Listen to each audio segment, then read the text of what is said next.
sunrise and sunset, promise and fulfillment, birth and death. The whole drama of life is written in the sands of time.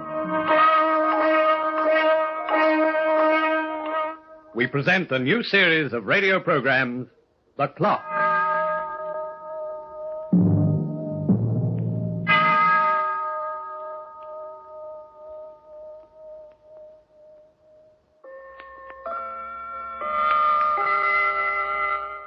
Time and distance are closely related, and one is often measured by the other. For instance, the distance to the stars is not measured in miles, but in so many light years. The mileage between, let us say, New York and Cairo is not measured in miles alone in this modern age, but also in flying hours. A commuter on his way to the station looks not only at his car speedometer in an anxious way, but also at his wristwatch. The course of a man's life itself is calculated in minutes and hours, and whether that distance is great or small depends on the timekeeper, his conscience.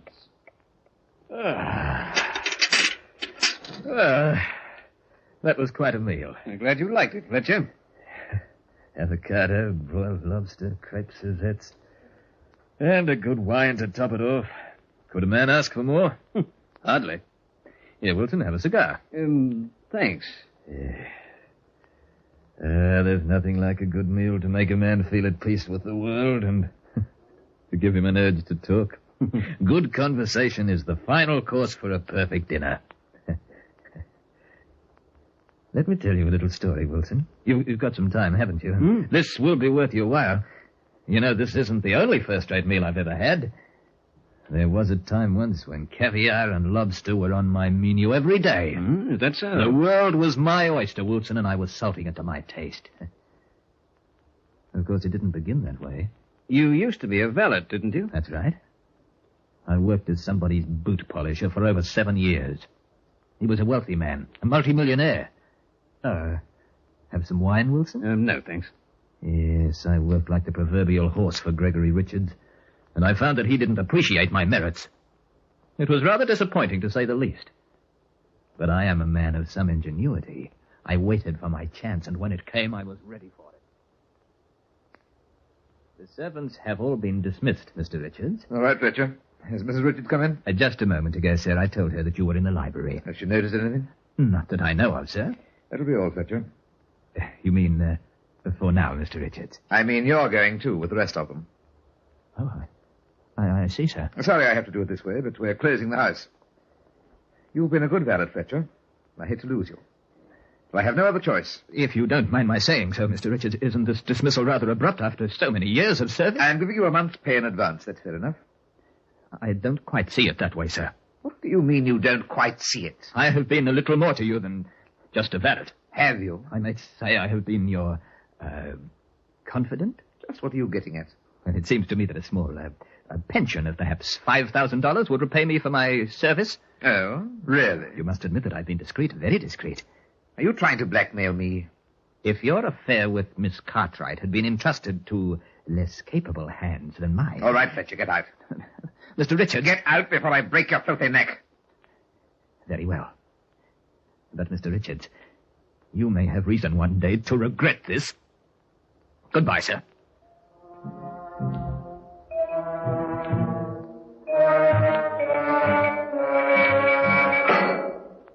Charles! Lucy! Fletcher! Where is everybody? Gregory! Gregory! What is it, dear? What's going on in this house? Where are the servants? They're gone, Harriet. Gone? What do you mean, gone? Where's Fletcher? He's gone, too. I dismissed them all. Gregory, have you gone crazy? On the contrary, I've made up my mind to a very difficult decision. Have you? I'm sick of this house, Harriet, and everything it stands for. I've made arrangements with a broker to sell it. Without consulting me? I have no reason to consult you about anything any longer. The plain fact is that I'm leaving you, Harriet. For good. Well, so you've come up with it at last. I'm glad you knew it was coming. I'm glad you realize we can't go on this way. It makes it easier. What do you think I am, an old pair of shoes? Do you really believe you can dismiss me like the servants and get away with it? I'll provide you with money. Money? And what about my pride? You think I want to face my friends after you've thrown me over for that woman? Then you know. Yes, I know. I've known for a long time. You think you'll get a divorce from me? Well, it'll be over my dead body. Harriet. Anne Cartwright, the darling of polite society. Anne Cartwright, the tramp. Harriet, I'll ruin her. That's what I'll do. I'll splash this thing over every tabloid in the country. And I'll ruin you, too. I'll show you up to your fancy friends for what you are. You wait and see. Why? Why would you? You never loved me. I gave you everything money could buy. Why don't you give me my freedom now when it means nothing to you? Because I hate you, that's why. And I hate her. Oh, I know what her family's like. They won't allow you to get within 10 feet of her as long as you're married. You think you can make a fool of me, Gregory? Well, you'd better think twice. So this is how you want it to be. Just wait until I really get started. I'll show you how I want it to be. She won't be able to show her face again. You wouldn't dare. She'll want to run away. And find a hole to hide in. Harriet! The trap. The duck. No, you won't get away with that, Harriet. Let me go. You went too far. I told you. Harriet. Harriet, get up. Harriet! She's dead. I've got to do something. But where? How? I've got it. Yes, the cellar. The cellar. Underneath the cement.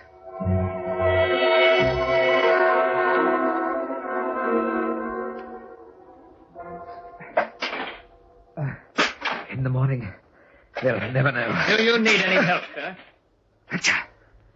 You've done a pretty good job, a very good job, Mr. Richards. May I suggest that a layer of cement over that tomorrow will hide it forever? I thought you'd gone. Oh, no, Mr. Richards, I'm still here, as you see. Fletcher. Don't lay a hand on me, Mr. Richards, not unless you want to face this kitchen knife. All right, Fletcher, you win. Call the police. The police? Go on, turn me in. Oh, Mr. Richards, as I told you once before, you underestimate my value. Why call the police? What do you mean? The police would do neither of us any good. How much do you want? Oh, now, really, Mr. Richards. 10,000? 20? A bargain's a bargain. Name your price. You may find it rather high. But then, your life is worth something too, Mr. Richards. What is it? For heaven's sake, don't stand there grinning like an idiot. What do you want to keep quiet? Everything, Mr. Richards. Everything.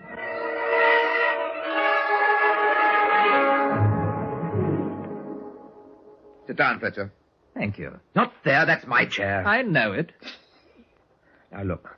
You've got a price. I want to know how much you want. Do you mind if I have one of your cigars? Thank you. Of all the... Maybe you don't quite understand the situation you're in, Mr. Richards. Your life is in the palm of my hand. If I pick up that phone, I can put a noose around your neck so fast you wouldn't know what hit you. What are you trying to do? Torture me?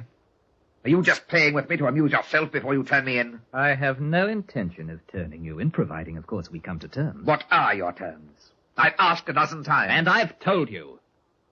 Everything. I'm going to live the way you live and enjoy what you enjoy. For the rest of your natural life. Make that a little clearer. Yes, I suppose I must. From now on, I'll be the fine gentleman, Mr. Richards. From now on, I'll see what it's like to live in velvet. Oh, but of course, you live here with me. That's decent of you. Yes, and what's more, you'll wait on me the way I waited on you. Do you hear? You'll be the valet, Mr. Richards, and I'll be the master. You're mad. Not entirely, no.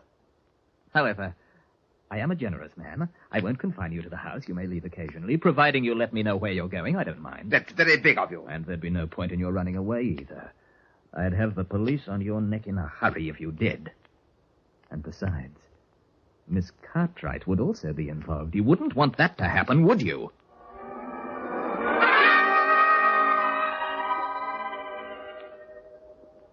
Gregory, dear, did I keep you waiting? Sit down, Anne, please. Have you ordered? No, I can't stay for lunch. I have another appointment. But it's been so long since we've seen each other.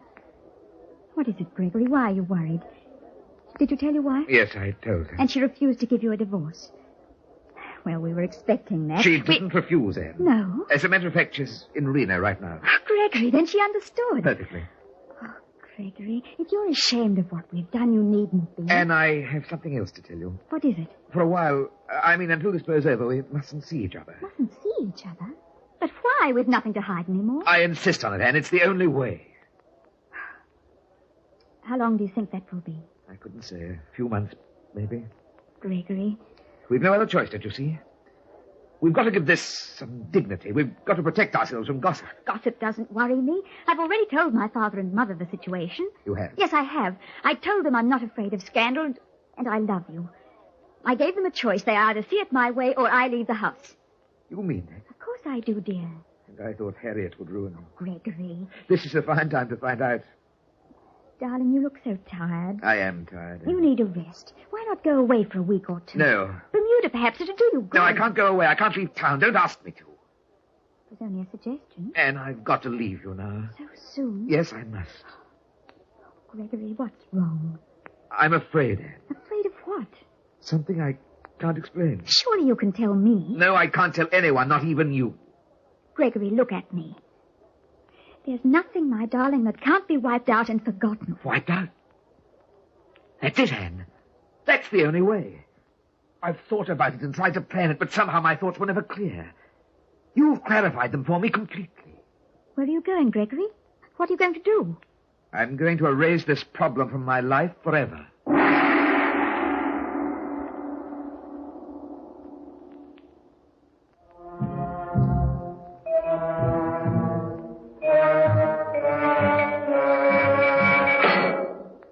Once the cake is cut, the saying goes, it is simple to enjoy another piece.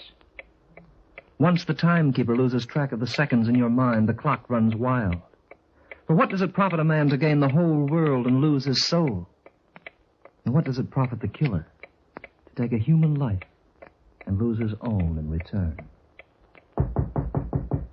Yes, what is it? Fletcher? Come in, Richards. I thought I told you to call me Mr. Fletcher when you address me, Richards. Do you have the check? Yes. Here. 10,000. Fine, you may go now. You may even take the afternoon off, my good fellow. I have something else here besides the check, Mr. Fletcher. So I see. There are 6 bullets in this gun. I'm going to fill your rotten body with them. And what do you propose to do with me? Put me in the cellar next to your wife? Exactly. I don't know why I never did this before. It's so easy, it makes me laugh. Richards, you're a fool. Am I? Put the gun down. If you kill me, you die too. You whipped me long enough, Fletcher. The party's over. You idiot.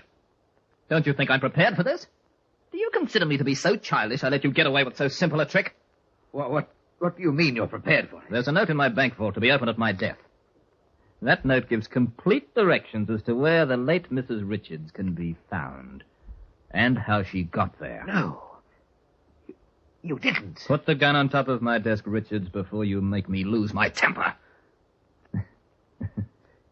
And that would be inconvenient for both of us.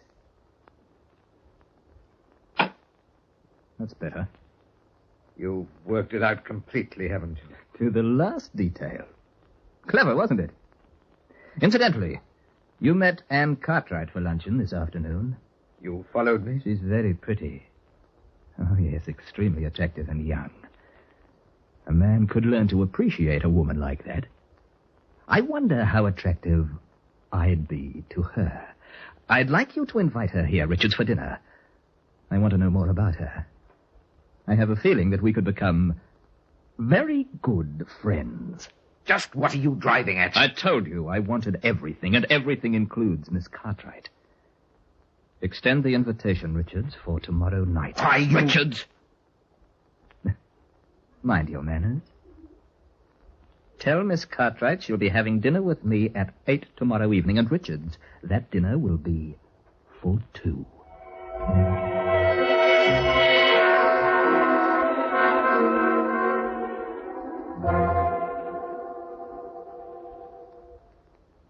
Good evening, Fletcher. Good evening. May I take your things? Thank you. Will you tell Mr. Richards I'm here? He's not in at the moment. He isn't. No, he suggested that I entertain you for a while. You? Will you have a whiskey and soda? No, thank you.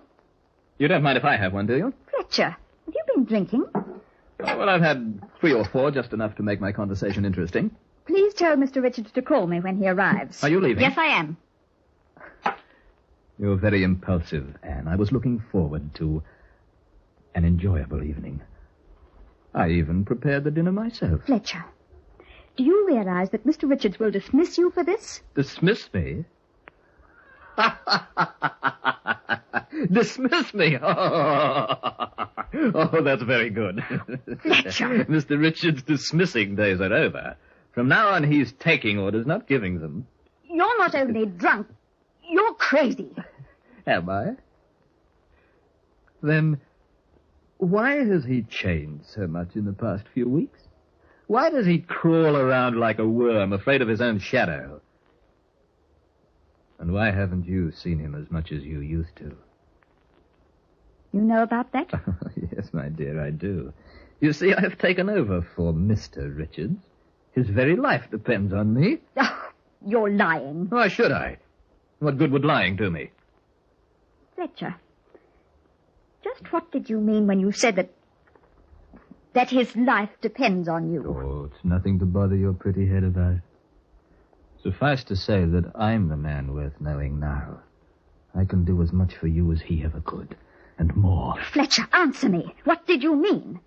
Oh, well, it had something to do with money. He's in a difficult spot, and I've taken over all his financial responsibilities. Now I know you're out of your mind.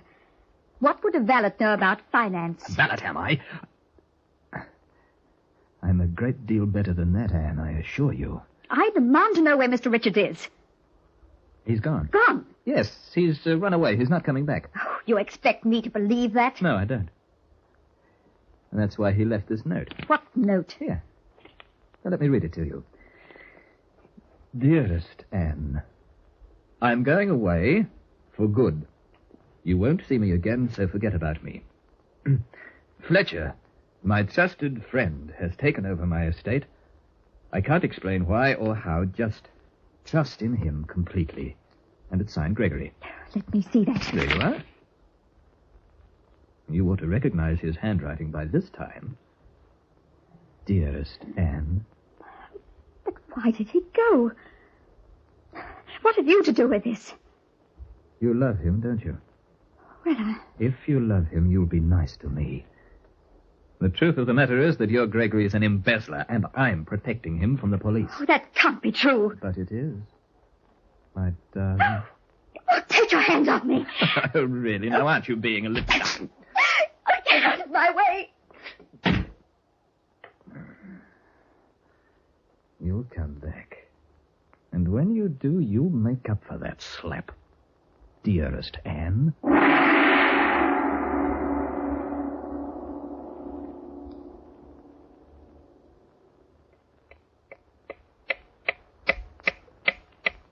Dictators are always small men, either in physical size or in moral stature. The one thing they cannot fight is time. It cuts them all down to the same size sooner or later. Listen as the clock moves on. Who's there? What? Oh, it's you, Richards. Yes, it's I. I told you to get out of town and stay out. Where's Anne? She's gone. But she'll be back. Now get out of here before I lose my patience. I've given you back your life and freedom, haven't I? Get out of my sight and stay out! Yes. You've given me my life and taken everything else. And what you've taken, Fletcher, is more valuable to me than what you've returned. Do you want me to call the police and turn you in? You needn't bother. I'll do it myself. What? I don't care what happens to me anymore, Fletcher. My life's finished. But at least I'll have the satisfaction of seeing you punished along with me. Punished? For what? I haven't done anything. You've been an accessory to the crime. You've helped me keep my secret. That's enough to get you 20 years. You're bluffing. You wouldn't dare to turn yourself in. The bluff's over, Fletcher. For both of us. Put it down. This gun of yours still holds 6 bullets, Richards. Drop that phone. You're through, Fletcher.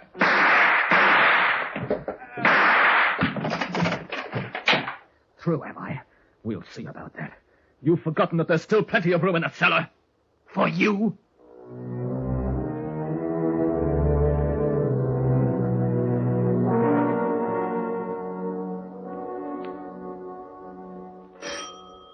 Just a moment. I'm coming. Well, Mr. Richards? Mr. Richards isn't in right now. My name is Fletcher. I'm handling his affairs. Oh, I see. Well, what do you want? Well, I see you haven't moved the furniture out yet. Moved the furniture out? What are you talking about? Well, according to the contract, Mr. Richards is due to vacate by the 10th. That's today. Kate? We're not moving. But this house has been sold, mister. Sold? When? To whom? Well, Mr. Richards instructed his broker to sell a few weeks ago. The deal's been completed. Now, wait a minute. There's been some mistake. Mm-hmm. Well, here's the authorization to take over the premises. Oh. Mr. Richards has changed his mind. He doesn't want to sell.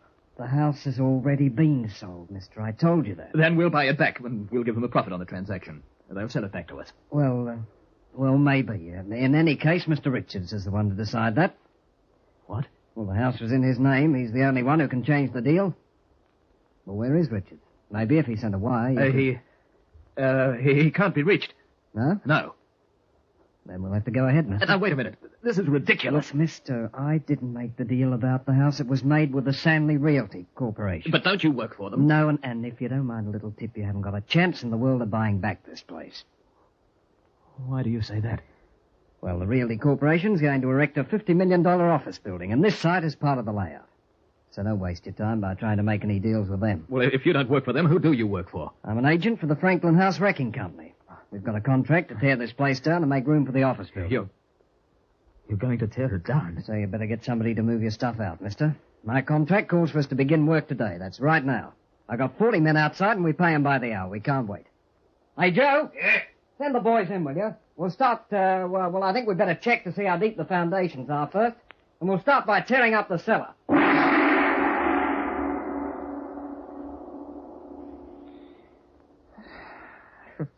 Well, Wilson, what do you think?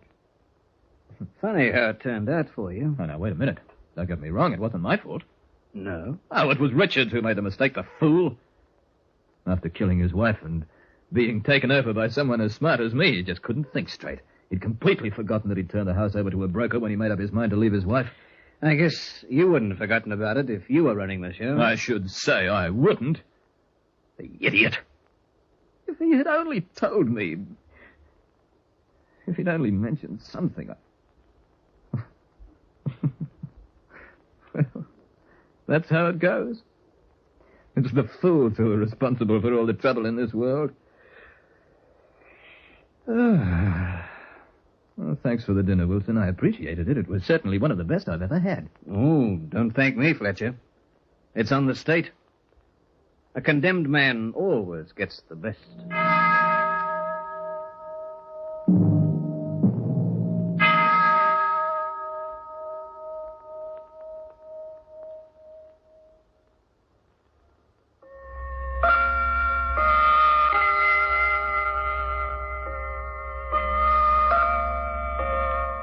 Yes, time and distance are closely related, and one is often measured by the other.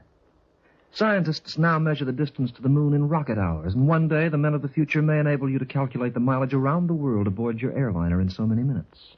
But one thing will always remain constant. The distance between the prison cell and the death house will always be measured by my ticking as I look down from the wall. The Clock will be heard again next week, same time, same station. This program was written by Lawrence Clee and starred Hart Maguire as the Clock. Fletcher was played by Leonard Teal. As Richards, you heard Kevin Brennan. As Anne, Barbara Brunton. Gordon Glenwright was the guard, and as Harriet Richards and the agent, Sheila Sewell and Ken Hannum. The Clock, directed by John Saul, is a Grace Gibson radio production.